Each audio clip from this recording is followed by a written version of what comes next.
merci à l'IFRIS de me donner l'occasion de faire un bilan d'étape. Moi, j'ai pris ça comme un exercice de bilan d'étape de la recherche pour laquelle j'avais présenté un projet et qui avait donc donné lieu à cette bourse de 2 ans en postdoc. Et donc voilà un petit peu où j'en suis, ce que j'ai fait, quelles sont les hypothèses de départ, et puis quelques premières idées à partir du terrain qui a commencé à être accompli. Donc je suis au CERMES, je fais ce postdoc de 2 ans au CERMES, après une thèse que j'ai faite au Centre Maurice Alvax, et qui était sur le domaine du médicament aussi, mais cette fois-ci dans les interactions s'interroger sur les interactions entre l'industrie pharmaceutique et les médecins, et la manière dont l'industrie pharmaceutique parvient ou non, et comment les médecins y répondent à contrôler la diffusion de leurs médicaments. Donc toujours sur l'objet médicament, ici c'est je fais un pas de côté ce projet s'intéresse encore une fois à la détermination, à la régulation du marché, à quel pouvoir ont les acteurs sur ce marché, mais sur l'angle cette fois-ci du prix. Un angle qui n'était pas du tout présent dans mon terrain précédent, très peu, puisque les médecins sont assez insensibles au prix. Et donc là, on se retrouve plutôt je vais expliciter le terrain, mais dans d'autres interlocuteurs de l'industrie, chez d'autres interlocuteurs de l'industrie pharmaceutique. Donc l'objet, c'est le travail social de fixation et de régulation de la valeur. Ça, c'est le très gros objet au-delà même du médicament lui-même. Et il s'agit ici de regarder comment pouvoir public et industrie se confrontent, et au sein de ces deux catégories, des acheteurs et des vendeurs. Alors, voilà quelques éléments. Quelle est l'ambition du projet? C'est d'étudier le travail réalisé au sein de différentes entités. D'un côté, les entreprises. De l'autre, quand je dis les pouvoirs publics, ce sont les ministères, notamment la sécurité sociale. Et puis aussi des éléments plus locaux, les hôpitaux. Et c'est ça qui va être le central dans mon terrain. C'est par là que j'ai commencé. Et puis aussi les agences sanitaires, tout le travail que tous ces acteurs produisent pour finalement construire un prix sur un marché très particulier, qui est un marché socialisé, celui des médicaments remboursables. Donc il faut reconstituer la valeur d'échange d'un produit et c'est important, la qualité est complexe et incertaine, d'où l'intervention notamment des agences sanitaires pour donner des notes, grossièrement donner des notes, des labels, des autorisations aux produits, dans un système économique hybride. Et c'est l'intérêt de cet objet médicament où on a une omniprésence de l'État, mais quand on y réfléchit un petit peu, on peut avoir ce genre de... On a plein de domaines où l'État, par son intervention sur les subventions, la TVA, est un acteur majeur sur les prix. Ici, il est aussi l'acheteur, donc ça en fait un acteur encore plus fort, mais ça permet de penser tout un tas de situations connexes où l'État est très présent. Et puis, dans une perspective un petit peu de sociologie des groupes professionnels, il s'agit d'explorer deux groupes qui ont été jusqu'à présent peu étudiés, les acheteurs et les vendeurs, et vendeurs, pas des vendeurs de petits magasins, là on se retrouve dans de magasins, mais des vendeurs ici dans des relations qu'on dit B2B, business à business, enfin entre organisations. Et donc, c'est pas les mêmes vendeurs que dans les grands magasins. Et c'est des vendeurs et des acheteurs qui sont face à une expertise scientifique très forte et réalisée en amont, notamment par les agences sanitaires, et qui sont pris dans des logiques multiples, financières, parce que là, je vais y revenir ensuite, c'est un domaine important, c'est l'équilibre des finances publiques dans cette histoire, et de santé publique. Donc effectivement, ce projet s'attaque à une question, à un problème public avec deux logiques concurrentes. D'un côté, assurer l'accès aux médicaments et on peut dire aussi aux innovations, aux nouveaux médicaments. On a en ce moment des médicaments qui arrivent sur le marché qui sont particulièrement chers. On pressent un changement de... peut-être pas une rupture, mais en tout cas une évolution vers des produits de plus en plus chers et qui avec dernièrement l'entrée sur le marché d'un produit contre l'hépatite C, a posé une nouvelle question. C'est des traitements qui coûtent très très cher, 40-50 000 euros par an, voire plus. Et donc ça pose aussi la question de l'équilibre social de l'assurance maladie. Alors, ce projet, cette enquête, elle a plusieurs enjeux. Donc, la capacité d'intervention de l'État sur le marché, à construire des prix, ce qu'on pourrait appeler son pouvoir de marché. Une autre grosse question qui est sous-jacente à ce projet, mais qui ne sera pas, que je ne détaillerai pas ici dans la description du terrain, puisque je n'ai pas encore fait le terrain dans les entreprises, mais comment une entreprise maintenant elles sont toutes multinationales, forme un prix, comment ils calculent un prix. Alors, dans des situations où ils arrivent sur un marché où il y a déjà des produits similaires, c'est assez clair qu'ils vont s'aligner sur ce qui existe déjà. Mais la question des médicaments très chers pose la question de comment ils calculent le prix des médicaments de nouveaux qui arrivent dans des situations qui n'étaient pas couvertes. Donc ils sont les seuls dans le cas de l'hépatite C, un truc très innovant, comment ils fixent 40 000 euros pour 3 mois, comment ils calculent, quelles sont les marges de manœuvre nationales et locales. Voilà tout un tas de questions qui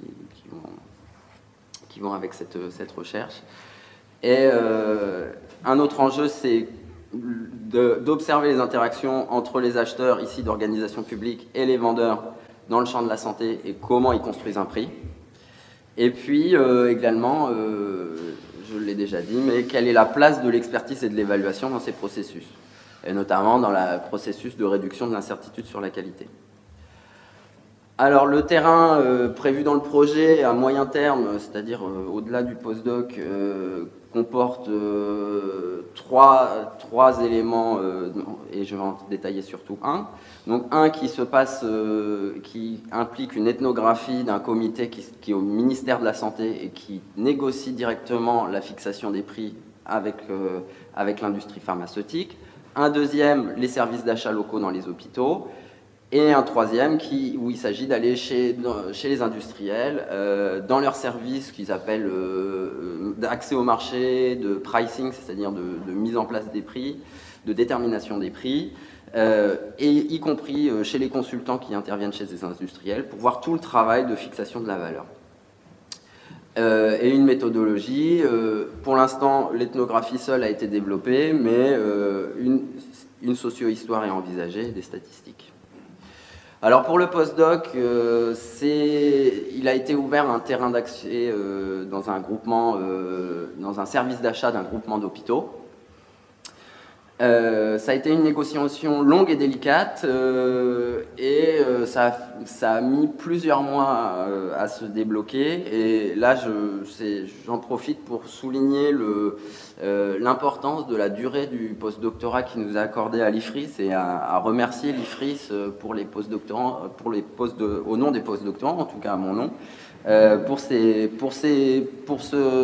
postdoctorats de 2 ans qui sont quand même un avantage certain pour avoir le temps de développer un petit peu la recherche, et notamment quand on est confronté, comme je l'ai été, à un blocage pour entrer sur le terrain. Le fait d'avoir 2 ans, ça permet quand même de mener un petit peu le projet, puisque en fait, le terrain en lui-même ethnographique a vraiment commencé il y a quelques mois. Alors il a été mené justement sous condition de confidentialité, mais finalement cet engagement, je remercie aussi au passage tous les gens à l'IFRIS qui s'occupe de l'administratif et qui m'ont aidé dans ce montage. Donc sous contrat de confidentialité, mais ça a quand même l'avantage, cette histoire de contrat de confidentialité, de rendre les acteurs beaucoup plus ouverts à ma présence sans avoir tout le temps à se préoccuper de ce qu'ils peuvent me dire, de ce qu'ils peuvent me transmettre, etc. Puisque quand même pour eux, à la fois pour les industriels qui rentrent sur le marché, il faut se rendre compte qu'ils diffusent, là ils proposent des prix, ils proposent des prix localement qui ne vont pas proposer ailleurs. Il y a des enjeux, de secret qui sont très importants.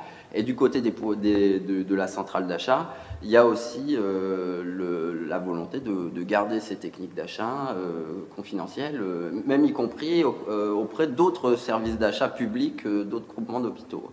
Donc voilà. Alors, dans ce service d'achat d'un groupement d'hôpital, donc il a été négocié que je puisse observer le travail. J'y ai observé pour l'instant en grande partie le travail dans le service d'évaluation. C'est le travail ce sont les gens qui s'occupent d'évaluer les produits et de dire on les accepte ou non à l'hôpital. Donc j'observe la façon dont ils construisent le dossier avec des interrogations très techniques sur ce qu'est ce nouvel médicament qui veut arriver à l'hôpital. Des fois ils réévaluent des anciens médicaments, mais j'ai surtout vu des nouveaux médicaments, donc une vingtaine de dossiers de médicaments avec des commissions qui se réunissent de manière plénière et qui statuent sur oui ou non de l'intérêt de prendre et de faire entrer le médicament à l'hôpital. Donc des réunions plénières, des entretiens, et ça me permet aussi de prendre contact avec les industriels. Donc ces industriels sont venus, quand je dis rencontre avec des industriels, c'est les industriels qui viennent aussi présenter leurs médicaments. En l'occurrence, ce sont des pharmaciennes, ce sont toutes des femmes pharmaciennes, qui sont là pour instruire le dossier et le constituer pour une commission qui va ensuite statuer. Plus en aval de ce processus, il y a le service d'achat et de négociation. Là, le terrain a aussi commencé. Alors, il y a deux grandes procédures. Il y a dans la façon dont les médicaments sont intégrés à l'hôpital. Il y a ceux qu'on peut mettre en concurrence, et alors on fait un appel d'offres, et ça relève du Code des marchés publics. Et puis il y a ceux qui sont entre guillemets uniques, qu'on ne peut pas vraiment mettre en concurrence avec un autre, et alors on se trouve dans le cadre des marchés négociés. Et alors là, pour l'instant, j'ai commencé à regarder les marchés négociés, et l'intérêt c'est de voir les industriels qui se présentent avec... donc le marché ici est constitué de l'ensemble des produits que l'industriel vend à l'hôpital, et il s'agit des négociations sur les prix de l'ensemble de ces produits où on va pas négocier prix par prix, produit par produit, mais on négocie l'ensemble de l'enveloppe en regardant son évolution par rapport aux années précédentes. Voir ce qui a bougé, on demande aux industriels de se justifier quand il y a des évolutions, etc. Donc tout ça, moi pour l'instant je le découvre un peu, mais c'est ça le cadre de l'observation dans ce service qui m'a particulièrement bien intégré. Je participe aux réunions de service, on m'explique, on me donne accès au dossier, et puis je ferai des entretiens. Et enfin, le dernier cran du processus, la dernière étape, c'est la direction des achats. Pour l'instant, qui m'est resté, je ne suis pas encore allé, c'est prévu pour les derniers mois du post-doctorat, qui valide valide ou non ce processus de négociation, éventuellement réengage des négociations pour obtenir encore plus sur des remises, etc. Et met en place les marchés publics dans le cadre des appels d'offres. Donc ça, c'est un terrain qui n'est pas encore commencé. Et puis, à côté de ça, notamment l'an dernier, pendant que je négociais l'entrée sur le terrain, j'ai pu quand même assister à plusieurs réunions publiques qui rassemblent des acteurs du public et du privé, parfois organisées par des universités comme Paris 5, où se discutent les évolutions de la régulation du médicament, la position des syndicats de l'industrie pharmaceutique, du comité du ministère que j'évoquais tout à l'heure qui négocie les prix, des pharmaciens, des médecins, autour de cette question du prix du médicament qui, comme je vous l'ai dit, depuis quelques années est devenu, bien que les préoccupations sur l'évolution des prix, de l'équilibre budgétaire du système de santé sont anciennes, les questions des médicaments très chers est quelque chose qui est relativement nouvelle. Alors, dans les 3-4 minutes qui me restent, vous l'avez constaté, ici, il ne s'agissait pas de présenter des résultats, mais plutôt de faire un petit bilan d'étape. Mais je vais peut-être présenter quand même quelques premiers éléments de réflexion qui me sont apparus au cours des observations, au cours des premières prises de notes que j'ai pu faire. Sachant qu'en reprenant, j'aurais peut-être un point de vue un petit peu différent. En tout cas, là, c'est un peu à chaud que je livre ça. Tout d'abord, j'ai été marqué par le fait que dans ces négociations, mais ce qui est logique, hein, mais comme moi je rentrais avec la question du prix, c'est ça que je voulais regarder, et je m'aperçois que effectivement les questions qui animent beaucoup les acheteurs, les acheteuses, en l'occurrence les pharmaciennes, d'abord, c'est des négociations prix-volume, c'est toujours les deux qui s'articulent. On négocie toujours un prix en face d'un volume. C'est jamais vraiment un prix brut qui va compter. Et d'un autre côté, c'est toutes les questions d'usage, d'approvisionnement qui sont très importantes pour les pharmaciennes. Et finalement, le prix, il est souvent assez peu évoqué, et il est moins, par exemple, que les questions de ruptures de stock, qui sont de plus en plus importantes dans les hôpitaux depuis 4-5 années, et sur lesquelles j'ai pas vraiment encore beaucoup d'idées de pourquoi, mais sur les qualités de livraison, sur la qualité des produits, et que le prix, c'est un indicateur global qui agglomère tout ça, et qui n'est pas forcément au centre des discussions. Une autre chose qui m'a marqué, c'est le rythme auquel se succèdent les dossiers, à la fois du côté des gens qui essaient d'évaluer la qualité des produits, et à la fois du côté de ceux qui en négocient les prix. Et ça pose un peu la question de la capacité d'expertise quand les dossiers s'enchaînent à une rapidité très importante. Dans le cadre en plus d'un turnover important des services, dans les services où ce sont quand même des internes, parfois même des externes, des pharmaciens, qui vont constituer les dossiers avec très peu de titulaires qui restent sur le long terme. Donc ça, il me semble que c'est une question qui se pose. Une autre des questions qui m'est apparue, c'est la façon dont on mobilise l'expertise, la question de l'articulation entre les expertises nationales, internationales et les expertises locales. C'est-à-dire que là, à l'hôpital, pour essayer d'évaluer la qualité d'un médicament, on refait une expertise. On peut se demander, mais pourquoi, alors qu'il y a des agences de santé qui se penchent sur l'utilité sur la qualité des médicaments, pourquoi ils refont un processus, etc. Alors c'est parce que les usages hospitaliers sont très spécifiques, et il faut réévaluer les produits à l'aune de cet usage hospitalier.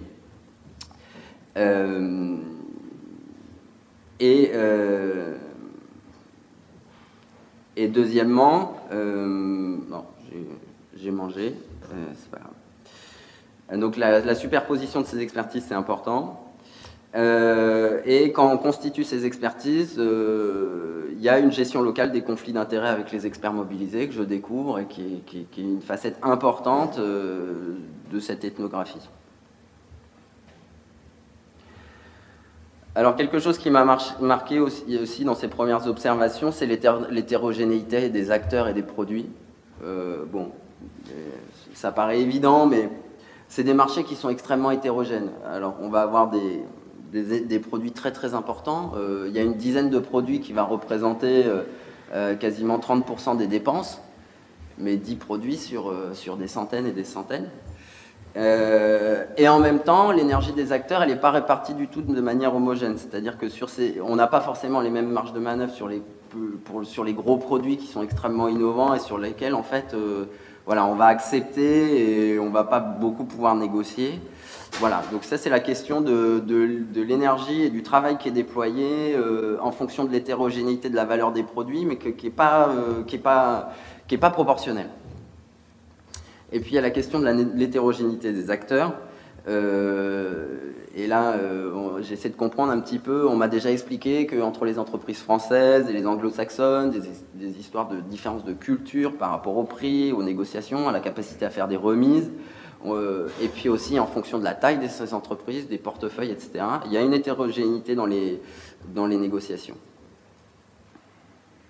Avec des niveaux de tension qui sont très disparates, parce que parfois les négociations peuvent être tendues, parfois ça se passe très bien, et il va falloir que j'essaye d'éclaircir un petit peu dans quelles circonstances, face à quels acteurs, il y a des tensions qui peuvent apparaître soit sur les prix, soit aussi sur la détermination de la qualité, on fait confiance ou pas confiance aux études, etc.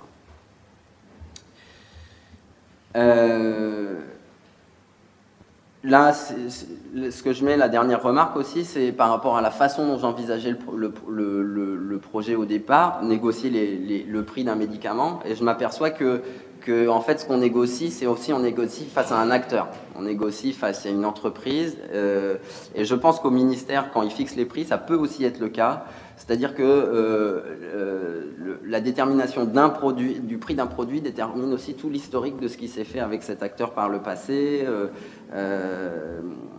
Voilà. C'est la dernière slide, avant-dernière. Une chose aussi que j'ai constatée, c'est que le marché, ce n'est pas une donnée a priori.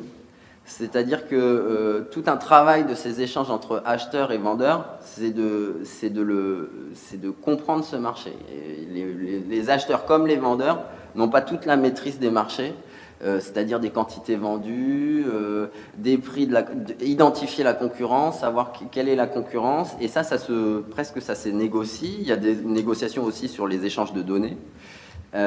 Et donc, il y a une coopération entre les acheteurs et les vendeurs. C'est le marché qui se construit à ce moment-là. Il n'est pas donné de l'extérieur, mais c'est à ce moment-là qu'on identifie le marché, ses caractéristiques. Et puis, un dernier point, c'est la concurrence entre centrales d'achat. Et donc, remettre ça dans une socio-histoire de la construction de ces centrales d'achat publiques qui est assez récente. Et de comprendre en quoi ces centrales d'achat publiques qui sont là pour essayer de faire des économies aux hôpitaux transforment les pratiques dans les autres centrales d'achat, en tout cas celles historiques que j'étudie, et de la nouveauté des techniques d'achat. Alors ça, c'était donc quelques idées que je vous ai soumis un peu en vrac. Je voulais souligner aussi que lors de ce post-doctorat, j'ai fait avec Maurice Cassier, pas Cassis, et Gaël Cricorian un séminaire sur le prix des médicaments, et qu'il y a un séminaire aussi de valuation en santé et environnement qu'avec Soraya, Jean-Paul, Pierre-André et Nils, nous sommes en train de lancer et de mettre à flot pour les prochains mois et les prochaines années. Voilà.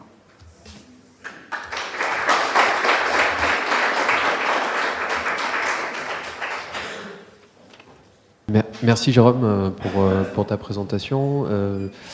J'aurais deux questions extrêmement liées. La première concerne un élément que tu as mentionné et qui me paraît assez important, qui est la question des volumes d'achat et l'inégalité entre les groupements d'achat face aux industriels. Est-ce que la centrale où tu fais ton terrain en ce moment, est-ce que c'est justement un gros acteur ou un petit acteur ? Et si c'est un gros acteur, est-ce que tu envisages de te pencher sur des centrales d'achat plus faibles en termes de pouvoir de négociation et d'identifier les conséquences en fait que ça a aussi sur les finances de ces établissements, parce que si c'est des petits établissements donc avec une activité faible, ça veut dire qu'ils ont des moyens qui sont moindres, et donc si en plus ils doivent payer les produits médicamenteux plus chers, ça peut avoir des effets qui sont intéressants, et donc de pas seulement, enfin c'est une question, hein, est-ce que tu envisages d'aller au-delà de la formation du prix, mais aussi de l'effet que ça a sur la situation de ces établissements, sur la structure de leur activité, etc. Et le deuxième point, il est lié, puisque c'est l'élément que tu mentionnais sur la question de ces formes de concurrence en fait, entre centrales d'achat.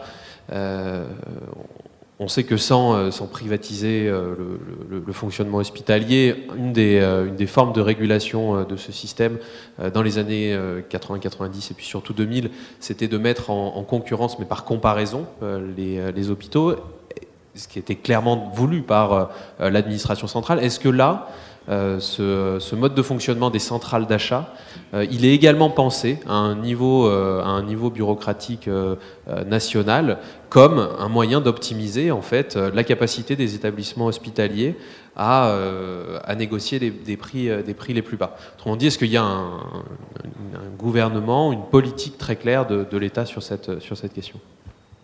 J'aimerais bien que tu reviennes sur une autre dimension que tu as à peine évoquée dans la présentation, qui est la question de la justification des prix.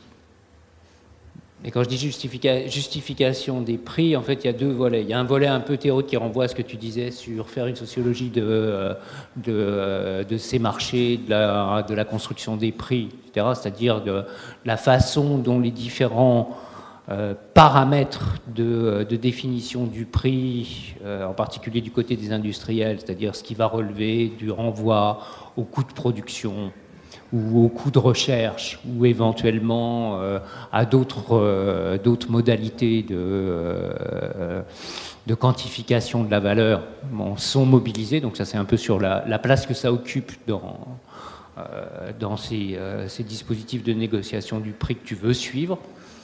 Et puis, à un niveau beaucoup plus concret, là, par rapport à la centrale d'achat et à sa spécificité, de ce point de vue-là, le degré de marge de manœuvre qu'ils ont. C'est-à-dire de savoir si, finalement, on n'est pas dans une situation où, parce ce qu'on négocie est déjà très fortement contraint par ailleurs, finalement, le problème de la justification du prix en tant que tel est relativement peu présent, et qu'il faudrait à ce moment-là aller ailleurs pour observer ça, parce qu'on négocie là sur des rabais, finalement, si je caricature un petit peu la situation.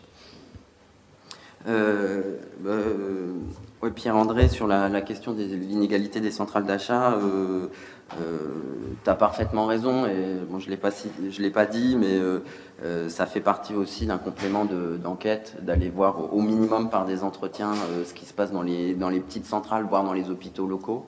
Parce que effectivement, je l'ai pas précisé parce que y a des questions d'anonymisation, etc., et que ça risque d'être sur le web, donc je voulais pas donner le plus de précision. Mais effectivement, le groupe qui m'intéresse est très important, et il a une position majeure en termes de taille et de prestige, et les deux comptent. En fait, le prestige, il est aussi important dans cette histoire, et le fait qu'être présent chez eux, dans leur marché, le fait d'être utilisé où ils sont, eh bien pour eux, c'est un levier énorme. Enfin, je pense un levier énorme. Ça pose aussi la question qui a été posée des marges de manœuvre, qui sont pas forcément, qui sont pas incroyables.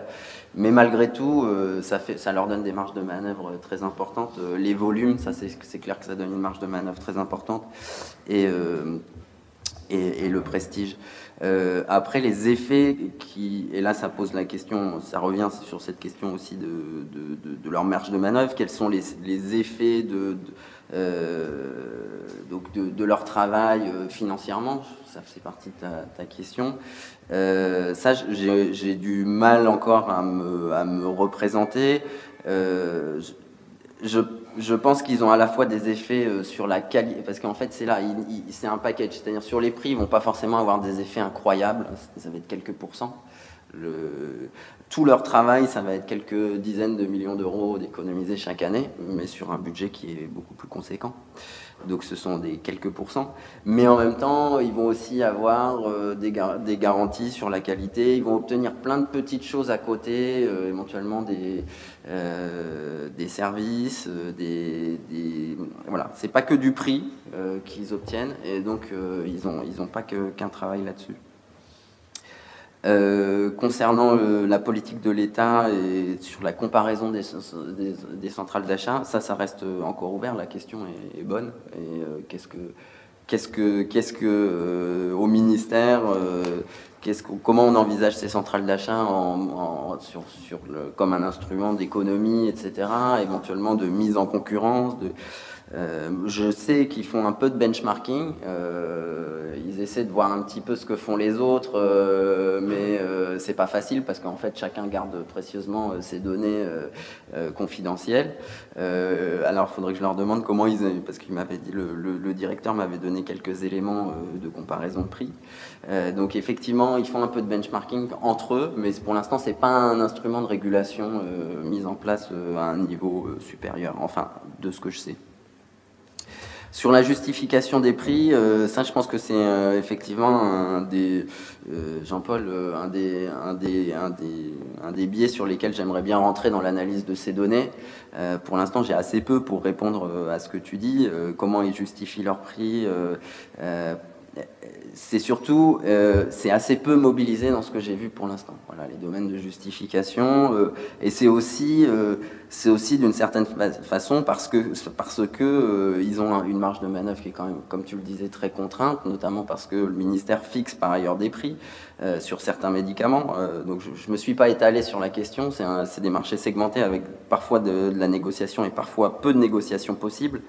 Donc il y a pas mal de segments où c'est très contraint, la marge de manœuvre est peu importante et du coup on demande peu à justifier aux industriels. Ils ont déjà obtenu leur prix à un autre degré, à un autre endroit, et il va y avoir peu de justification. Et après, finalement, de ce que j'ai vu, si je peux donner quelques éléments, les justifications, elles sont juste sur les évolutions. C'est-à-dire, vous étiez à tel prix l'an dernier, pourquoi ça a bougé, est-ce que... Voilà, mais ça revient au même, c'est-à-dire c'est relativement contraint. On n'est pas dans une infinité de possibilités, on est dans des quelques pourcents qui peuvent être négociés de ci, de là.